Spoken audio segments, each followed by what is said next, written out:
modal pun boleh. Kita buat income yang tak habis-habis. Apa bisnes tu? Yang ni 100 lebih, yang ni 200 lebih, ini 300 lebih. Makin lama makin naik je harga. Tiap-tiap tahun beli baju raya. Takkanlah tiap-tiap tahun nak pokai. Takkanlah setiap tahun nak ulang kesilapan yang sama. Setiap kali raya pokai. Nak tak? Kalau KLS ajar you satu bisnes, you nak beli baju raya banyak macam mana pun, harga mahal macam mana pun, tak ada problem. Tak pokai juga. Barulah raya kita seronok. Bulan depan dapat lagi walaupun bulan ni dah beli banyak baju raya. Apa bisnes tu? Bisnes ni kita buat sekali dapat berkali-kali. Apa tu?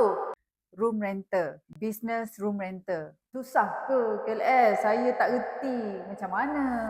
Kalau tak reti datang kelas. Sebab bisnes ni you dapat recurring. Hari ni you buat, bulan depan pun you dapat tanpa you buat. Barulah best nak beli baju raya. Ini nak beli baju raya nak guna kumpul-kumpul habis. Kumpul-kumpul habis. Pokai.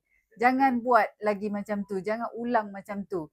Kita buat income yang tak habis-habis. Klik learn more, register kelas sekarang, jangan tunggu-tunggu, belajar dengan KLS cara yang senang, step by step, tanpa modal pun boleh. Kelas tak sampai pun RM50, baju ni saja pun semua dah RM100 lebih. RM50 je, jom datang kelas dulu. Lepas tu kita beli baju raya banyak-banyak.